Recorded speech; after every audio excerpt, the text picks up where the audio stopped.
Good morning. Today we are going to start the new article, expression for electric field intensity at any point on the equatorial line of dipole. बेटा dipole ਦੀਆਂ to lines ਬਾਰੇ ਆਪਾਂ discuss ਕੀਤਾ ਸੀ, ਇੱਕ axial line, ਇੱਕ ਦੂਸਰੀ ਹੈ ਬੇਟਾ ਇਕੁਏਟੋਰੀਅਲ ਲਾਈਨ। ਕੱਲ ਅਸੀਂ ਇਲੈਕਟ੍ਰਿਕ ਫੀਲਡ ਦਾ ਜਿਹੜਾ ਐਕਸਪ੍ਰੈਸ਼ਨ ਪੜਿਆ ਉਹ ਐਕਸੀਅਲ ਲਾਈਨ ਉੱਪਰ ਬੇਟਾ ਨਿਕਾਲਿਆ। आई होप कि बेटा तुसी वो चंगी तरीके नाल कर लिया होएगा। अज असी इलैक्ट्रिक फील्ड दोबारा निकालन लगे हाँ, पर लेकिन बेटा एरकी जिहड़ा हैगा इक्वेटोरीअल लाइन ऑफ द डाइपोल। बेटा देखो ध्यान नाल, सब नाल पहला बेटा इहदी असी डायग्राम बनाने आ। Suppose the dipole consisting of two charges, this is minus Q and plus Q. बेटा कोशिश करनी है कि जिहड़ा लैफ्ट साइड ते जिहड़ा चार्ज है उन्होंने असीं माइनस रखना। माइनस क्यू जिहड़ा चार्ज है बेटा वो तुहाडा ए पॉइंट उपर है, तो जिहड़ा प्लस क्यू चार्ज है वो बी पॉइंट ते। तो बेटा यह टोटल जिहड़ा तुहाडा डाइपोल है इहदे विच जिहड़ा डिस्टेंस है it is 2a। This is a dipole. Now this is the midpoint of the dipole, that is O। A तो लैके बेटा O तक जिहड़ा डिस्टेंस साडा हो जाएगा A। सिमिलरली O तो लैके B तक भी डिस्टेंस साडा बेटा A होएगा। तो इक्वेटोरीअल लाइन बेटा वो लाइन है जिहड़ी डाइपोल नूं बाइसैक्ट करदी है। डाइपोल नूं जिहड़ी लाइन बेटा बाइसैक्ट करती है, दो हिस्सों च वंडदी है, नाले डाइपोल दे परपेंडिकुलर होंदी है, उस नूं असीं बोलते हैं बेटा इक्वेटोरीअल लाइन। इस इक्वेटोरीअल लाइन दे उपर suppose here is a point P। बेटा आ P पॉइंट है जिथे तुसी इलैक्ट्रिक फील्ड इंटेंसिटी असी फाइंड आउट करनी है। इस P पॉइंट का डिस्टेंस बेटा सेंटर तो असी R कह दिता है। This is the distance R। लैना कित्थों है बेटा सेंटर तो। कल भी असी जिहड़ा एक्सियल लाइन का आर्टिकल पढ़िया उहदे विच भी बेटा डिस्टेंस जिहड़ा ऑब्जर्वेशन पॉइंट का वो हमेशा सेंटर तो ही लिया। Now what will happen, first step बेटा तुहानूं पता है जिस पॉइंट के उपर बेटा इलैक्ट्रिक फील्ड इंटेंसिटी निकालनी चाहते हो उस पॉइंट के उपर तुसी एक पॉजिटिव टेस्ट चार्ज रखोगे। फिर at positive test charge force experience करेगा, उस फोर्स नू बेटा टेस्ट चार्ज नाल ही डिवाइड करांगे and then you will get electric field intensity. Now what will that plus Q charge will do, बेटा आ की करेगा, it will repel our test charge like this and what will be that minus q charge will do, the minus q charge will attract the test charge like this। positive charge the electric field बेटा radially outward, क्योंकि positive charge ने साढ़े test charge नूं repel किया, तो जिधर नूं साडा टेस्ट चार्ज जाता है उधर ही साडा बेटा इलैक्ट्रिक फील्ड होएगा। इस इलैक्ट्रिक फील्ड का नाम असी बेटा रख दिता E1। तो नैगेटिव चार्ज जिहड़ा है साडे टेस्ट चार्ज नूं अट्रैक्ट करेगा, साडा टेस्ट चार्ज बेटा इस डायरैक्शन च आएगा, तो जिधर नूं टेस्ट चार्ज आंदा उधर ही इलैक्ट्रिक फील्ड है। इहदा आ गया बेटा तुहाडे कोल E2। बेटा यह चीज़ तुसी पक्की याद कर लो कि पॉजिटिव चार्ज का field radially outward, negative charge का फील्ड जिहड़ा हुंदा बेटा रेडियली इनवर्ड। यह कित्थों पता लगा, बेटा टेस्ट चार्ज उपर जिहड़ी फोर्स लगती है उहदे अकॉर्डिंग असीं बेटा इहनूं कैलकुलेट करते हैं।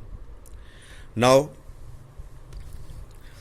If this distance OB is equal to A and OP is equal to R, then you can calculate the distance BP। Now बेटा जिहड़ा BP डिस्टेंस होएगा is equal to, similarly this distance is AOA and this is R। similarly we can calculate AP। बेटा दोनों पासे same है, and you are seeing this is a right angle triangle. बेटा right angle triangle ਦੇ ਵਿੱਚ ਅਸੀਂ ਬੇਟਾ Pythagoras theorem ਲਗਾ ਕੇ ਅਸੀਂ ਇਹ ਡਿਸਟੈਂਸ ਬੇਟਾ BP ਤੇ ਬੇਟਾ AP ਡਿਸਟੈਂਸ ਨਿਕਾਲ ਸਕਦੇ ਹਾਂ। ਤੇ ਤੁਸੀਂ ਦੇਖ ਰਹੇ ਹੋ ਬੇਟਾ ਸਾਈਡਾਂ ਤੇ ਸੇਮ ਹੀ ਹੈ, ਇਹਦਾ ਮਤਲਬ BP ਤੇ AP ਦੀ ਬੇਟਾ ਜਿਹੜੀ ਵੈਲਿਊ ਆਏਗੀ ਬਿਲਕੁਲ ਸੇਮ ਆਏਗੀ। ਨਾਓ BP ਔਰ AP it is a hypotenuse ਤੇ according to Pythagoras theorem BP and AP is equal to square of the base plus perpendicular. Base square plus perpendicular square is equal to बेटा hypotenuse square. तो ऊपर आ जाएगा बेटा square root. BP is equal to AP is equal to A square plus R square under root. Now electric field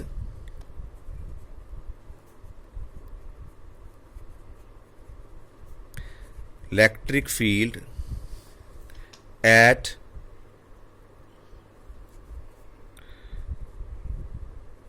point P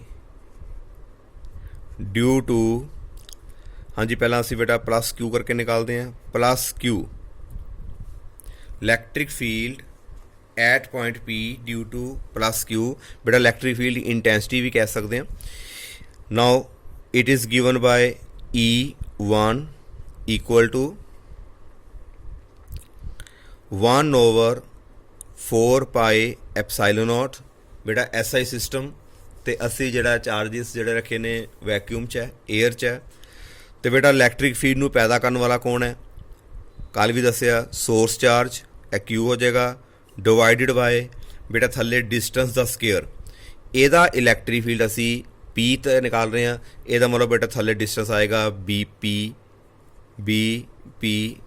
square is equal to 1/4 pi epsilon naught ਤੇ बेटा ਉੱਪਰ ਆ ਗਿਆ Q divided by बेटा BP ਦਾ distance ਆਪਾਂ ਪਹਿਲਾਂ ਹੀ ਨਿਕਾਲ ਚੁੱਕੇ ਹਾਂ।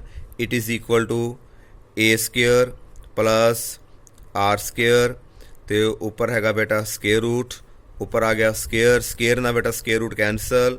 It is equal to 1/4 pi epsilon naught Q divided by A square plus R square. This is equation number 1.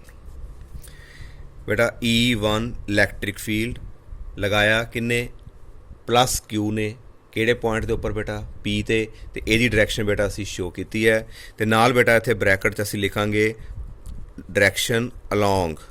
बेटा ਕਿੱਧਰ ਨੂੰ ਹੈ ਦੇਖੋ ਇਟ ਇਜ਼ ਡਾਇਰੈਕਟਿਡ ਅਲੋਂਗ P बेटा आ E लिख दिता है इलैक्ट्रिक फील्ड है, ਇਹਦਾ नेमिंग कर देने कोई ਆਪਾਂ BP suppose this is point C।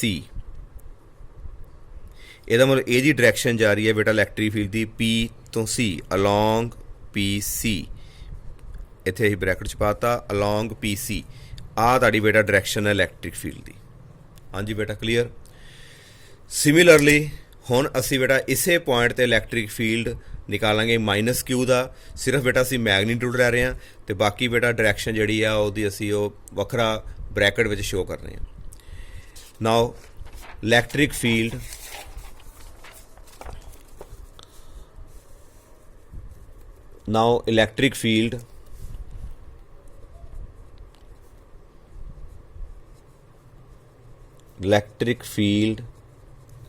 intensity at point P due to minus Q। बेटा ਇਹਦੀ ਜਿਹੜੀ ਨੇਮਿੰਗ ਕਰਦੇ ਨੇ ਅਸੀਂ E2 ਫਾਰਮੂਲਾ ਕੀ ਆਏਗਾ 1/4 ਪਾਈ ਐਪਸਾਈਲਨ ਨੋਟ Q। बेटा ਸਿਰਫ ਤੇ ਸਿਰਫ बेटा ਮੈਗਨੀਟਿਊਡ ਲੈਣੇ ਆ, ਉਹ ਮਾਈਨਸ ਨਹੀਂ ਲੈਣਾ ਕਿਉਂਕਿ ਮਾਈਨਸ ਜਿਹੜਾ ਹੈ ਉਹਦੀ ਆਪਾਂ ਡਾਇਰੈਕਸ਼ਨ ਸ਼ੋ ਕਰਤੀ ਹੈ ਕਿ it is towards minus Q charge. E2 is equal to this divided by बेटा थल्ले ਜਿਹੜਾ ਸਾਰਾ ਡਿਸਟੈਂਸ ਆਏਗਾ ਦੁਬਾਰਾ ਦੇਖ ਲਓ ਸਾਰਾ ਡਿਸਟੈਂਸ ਆਏਗਾ बेटा ਮਾਈਨਸ Q ਕਰਕੇ AP ਦਾ ਸਕੁਅਰ ਕਰਾਂਗੇ ਤੇ AP ਦੀ ਵੈਲਿਊ बेटा ਸੇਮ ਹੀ ਹੈ ਜਿਹੜੀ ਅਸੀਂ ਉਹਦੇ ਇਕੁਅਲ ਕੱਢੀ ਹੈ BP ਦੇ। ਨਾਓ Q divided by AP square बेटा वैल्यू तो सेम है 1/4 पाई epsilon not Q divided by बेटा अंडर रूट नाल जिहड़ा स्केयर कैंसल हो जाएगा, तुहाडे कोल आ जाएगी बेटा ए स्केयर प्लस तुहाडे कोल आ जाएगा बेटा आर स्केयर। तो बेटा ए दी डायरैक्शन भी असी शो कर देने आ, इट इज़ अलोंग, ए किधर नूं है, इत्थे कोई नेमिंग कर दो बेटा, it is along P D, it is along P D.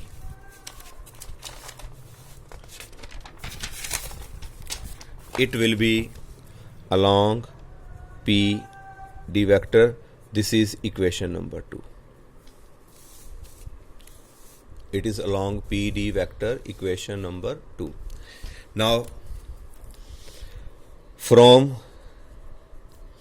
1 and 2 we get बेटा सानू की पता लगा, देखो जिन्ना इलैक्ट्रिक फील्ड E1 है उन्ना ही बेटा E2, दोनों दे जिहड़े मैगनीट्यूड ने they are equal. This is equation number 3।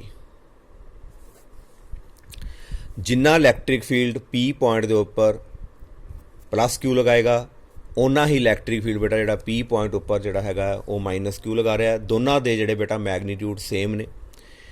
Now come to diagram again. बेटा इत्थे थोड़ा जिहा समझण वाला है, क्योंकि कुछ जिहड़ा वर्क असी बेटा +1 च एक टॉपिक पढ़िया सी, वो सानू थोड़ा जिहा दोबारा देखना पएगा, फिर तुहानू बेटा यह क्लीयर हो जाएगा बिल्कुल। Suppose this angle is theta, similarly this angle is theta. Now the vector PC which represent the electric field E, the vector PC which represents the electric field E1, it is not along x-axis, बेटा ना तो यह x-axis along है, ना बेटा यह y-axis along है। ਇਹਦਾ मतलब है कि इस वैक्टर दे बेटा असी 2 कंपोनेंट कर सकते हैं। ਇਹਦੇ बेटा वैक्टर दे 2 कंपोनेंट ने। कंपोनेंट असी एक टॉपिक पढ़िया सी बेटा रैक्टेंगुलर या रेजोल्यूशन, याद करो रेजोल्यूशन ऑफ वैक्टर। बेटा जो टॉपिक नूं उतारोगे तो आ टॉपिक उतारदे आ चीज़ नहीं लिखनी विच, ए मैं तुहानूं वैसे समझाने वास्ते लिख रहा। रेजोल्यूशन ऑफ बैटर वैक्टर पढ़िया सी आपां, 2 परपेंडिकुलर कंपोनेंट बनावांगे इस वैक्टर दे PC दे।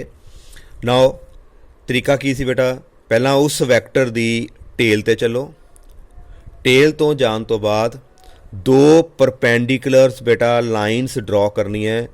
तो ध्यान रवे जेड़ा वैक्टर है वो दोनों परपेंडिकुलर्स दे विच होना चाहिए, like this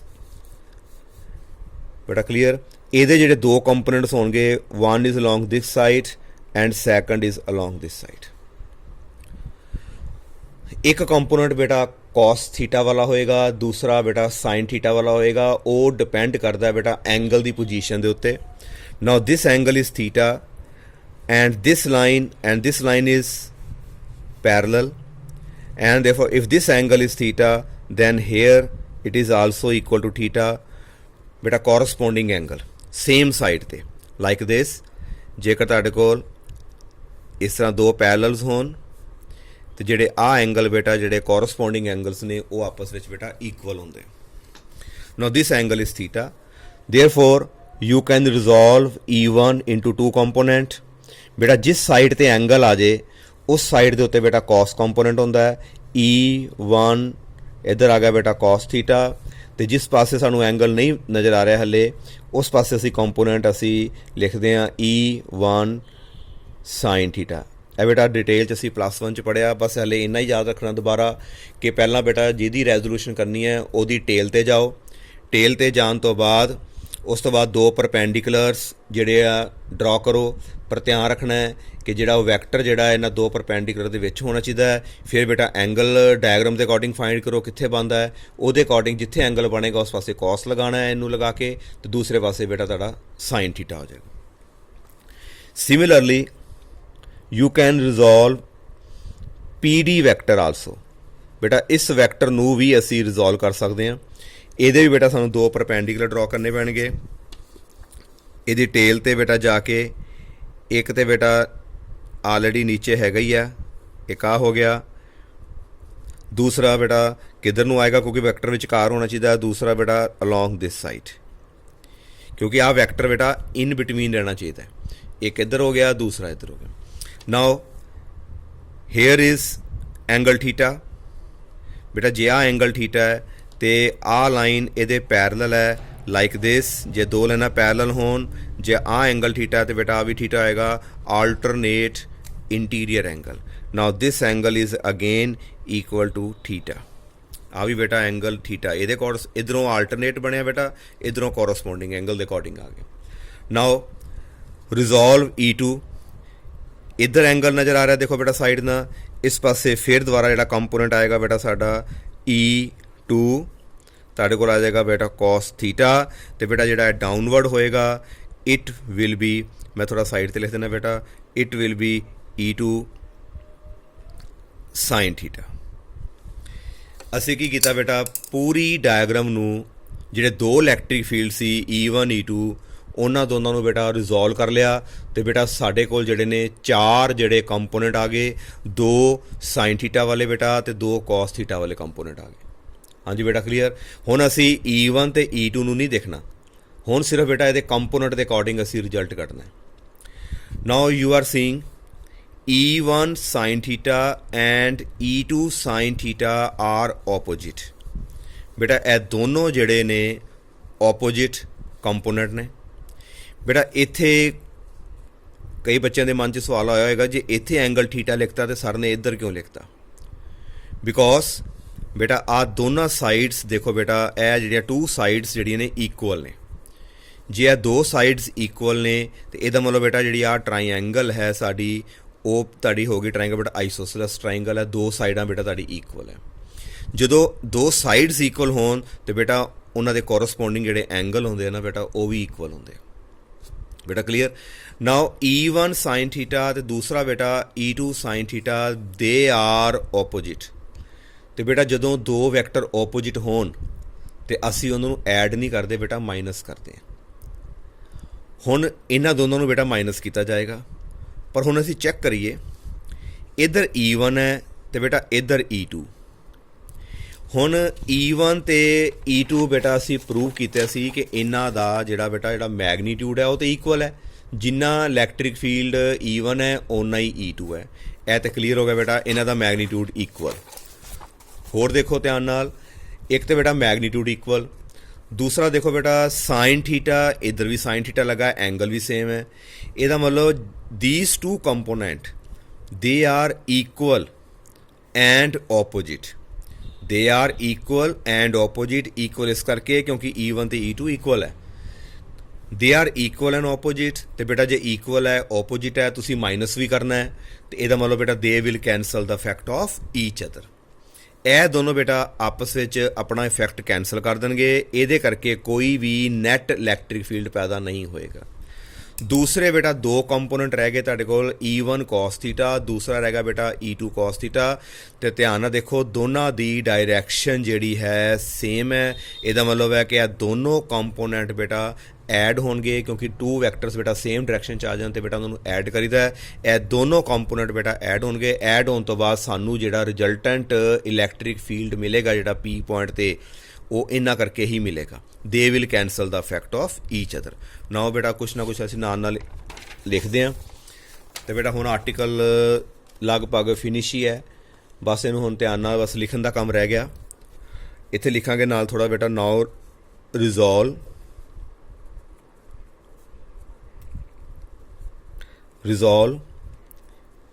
E1 and E2 into two rectangular component बेटा perpendicular component, rectangular component as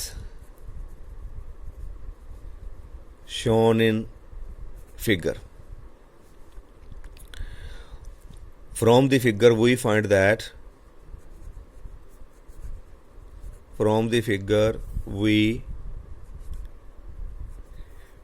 that two component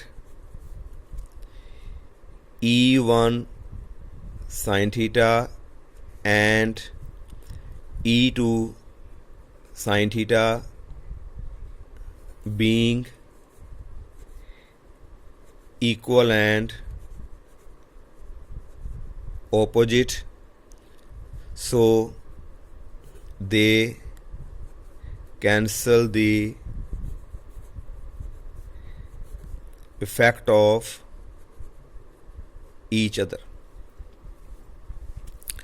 while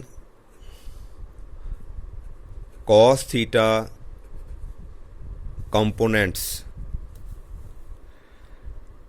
are in same direction, बेटा दा मतलब direction, so they will add up to give resultant electric field intensity। तो बेटा जिहड़ा resultant electric field साडी जिहड़ी intensity होएगी ਉਹ E will be equal to E1 cos theta plus दूसरा करांगे बेटा E2 cos theta। ਇਹ ਦੋਨਾਂ ਨੂੰ बेटा ਅਸੀਂ ਐਡ ਕਰ ਲਿਆ। ਨਾਓ E1 cos theta plus E1 cos theta, because E1 the magnitude E2 ਦੇ ਇਕੁਅਲ ਹੈ। बेटा आ भी E1 E2 दोनों ਨੂੰ E1 लिख लिया मैं, बिकॉज बोथ आर इक्वल। बेटा ऊपर जी इक्वेशन देखो इक्वल है, इस करके E1 cos theta plus E1 cos theta, तो बेटा आ बन गया 2E1 cos theta. This is the resultant magnitude. Now cos theta equal to, बेटा cos थीटा सबनों पता है, जे आ राइट एंगल ट्रायंगल लेने बेटा cos थीटा का फार्मूला बेटा बेस ओवर हाइपोटेन्यूज। बेस साड़ा आ गया A divided by hypotenuse. Hypotenuse बेटा वैल्यू असी निकाली हुई है A² प्लस R²। आ जी वैल्यू है A² plus R² under root है, base over hypotenuse. Now cos theta is equal to base over hypotenuse equal to बेटा A डिवाइडेड बाय साढ़े को आ जाएगा A² plus R² under root. बेटा उस side है इतने बेटा अंडर रूट इस करके नहीं आया क्योंकि स्केयर सीगा तो उस स्केयर का अंडर रूट बेटा कैंसल हो गया। A over A² plus R² under root. बेटा हुण इस इत्थे बेटा E1 की वैल्यू भी पुट कर देने तो असीं बेटा cos थीटा की वैल्यू भी इत्थे पुट कर लगे। Therefore E resultant electric field will now become 2 multiply 1 over 4 pi epsilon not Q divided by A² plus R²। बेटा आ वैल्यू आ लिखी पई है क्योंकि दोनों इक्वल ही है, E2 तो E1 इक्वल है। मल्टीप्लाई बाय बेटा cos थीटा, तो cos थीटा की वैल्यू है A divided by A² plus R² under root. It is equal to 1 over 4 pi epsilon naught. बेटा देखो Q आ रहा है, तो बेटा 2A नूं इकट्ठा कर लिया, तुहानूं पता लग गया होएगा कि Q इंटू 2A आपां क्यों इकट्ठा किया, because it will become dipole movement. यह तुहाडी बेटा डाईपोल मूवमेंट बन गई। तो बेटा divided by A² plus R² की पावर बेटा 1 है, तो A² प्लस R² की पावर बेटा 1/2, क्योंकि बेटा जो स्केयर रूट होंदा है वो वैल्यू होंदी है 1/2। तो बेटा बेस सेम ने तो पावर ऐड हो जाएगी, तो बेटा पावर ताड़ी बेटा हो जाएगी A² plus R² raise to power 3/2। 1 plus 1/2 equal to 3/2। Now this is the electric field on equatorial line, ਇਹਦੇ ਪੈਰ 'ਚ ਰਿਜਲਟੈਂਟ ਵਾਲੇ ਪਾਸੇ ਬੇਟਾ ਇਕੁਏਟੋਰੀਅਲ ਲਾਈਨ ਪਾਤਾ Q into 2A. Now next step you know Q into 2A become equal to P. And what is P? P is the dipole moment. Now resultant electric field now become E equatorial is equal to 1 over 4 pi epsilon naught. Now it become P divided by A square plus R square raised to power 3 by 2. Because you can write here Q multiplied by 2A is equal to P. Q multiplied by 2A is equal to P, dipole moment. Now if observation point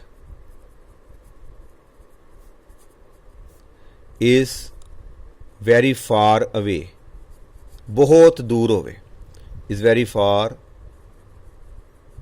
away, then R will be greater than A. बेटा कल भी ये condition की थी, जेकर dipole छोटा होवे तो ऑब्जर्वेशन पॉइंट बहुत दूर होवे तो R जिहड़ा है बेटा बहुत ज़्यादा होएगा डाईपोल की लेंथ दे नालों, तो ਇਹਦਾ मतलब कि जिहड़ा साडा R स्क्वेयर है it will be greater than साडे को आ जाएगा बेटा A स्क्वेयर। तो जेकर असी R स्केयर तो A स्केयर की गल करिए, R स्केयर बहुत ज़्यादा तो बेटा इनू असी नगलैक्ट कर सकते हैं, and therefore R square plus A square बेटा अप्रॉक्सीमेटली इक्वल टू तुहाडे को आ जाएगा R square. Now equation will become 1 over 4 pi epsilon naught P divided by just only R square raised to power 3 by 2. Square na square cancelled, or we get equatorial electric field is equal to 1 over 4 pi epsilon naught P divided by R cube. This is the formula for electric field on equatorial line, and this is a dipole moment in vector form. In vector form बेटा E ਦੇ ਉੱਤੇ ਅਸੀਂ vector ਪਾਵਾਂਗੇ is equal to 1 over 4 pi epsilon naught, ਇੱਧਰ बेटा P ਉੱਤੇ vector ਆ ਜਾਏਗਾ, ਥੱਲੇ ਆ ਜਾਏਗਾ बेटा R क्यू। ਨਾ बेटा ਹੁਣ ਇਹਦੀ ਪਹਿਲਾਂ ਡਾਇਰੈਕਸ਼ਨ ਸਮਝਦੇ ਹਾਂ। ਇਹ ਕਿਸ ਤਰ੍ਹਾਂ ਦੇਖੋ, ਧਿਆਨ ਨਾਲ ਸਮਝਣ ਵਾਲੀ ਗੱਲ ਹੈ।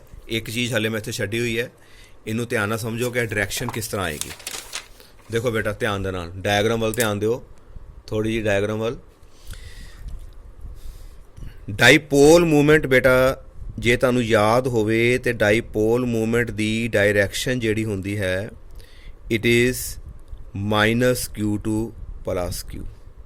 This is the direction of dipole movement, -q2 + q. Resultant electric field किस डायरैक्शन च आ रहा है, क्योंकि रिजल्टेंट इलैक्ट्रिक फील्ड इन्हां नूं ऐड करके आया। ਇਹਦਾ मतलब ਜਿਹੜਾ रिजल्टेंट इलैक्ट्रिक फील्ड ਜਿਹੜਾ आएगा along this side, this is your electric field resultant, क्योंकि इन्हां दोनों नूं ऐड करके आया, जिधर नूं दो वैक्टर ऐड होए उसे पासे साडा बेटा रिजल्टेंट इलैक्ट्रिक फील्ड आएगा। नाउ रिजल्टेंट इलैक्ट्रिक फील्ड ओ वैक्टर क्वांटिटी, एक साडे को जिहड़ा लास्ट आंसर आया बेटा डाईपोल मूवमेंट वो भी वैक्टर क्वांटिटी। पर जे असीं डायग्राम चो देखते हैं रिजल्टेंट इलैक्ट्रिक फील्ड जिहड़ा है opposite to the dipole movement. Dipole movement होंदी है -q2 + q, पर रिजल्टेंट इलैक्ट्रिक फील्ड साडा इहदे ओपोजिट जा रहा है।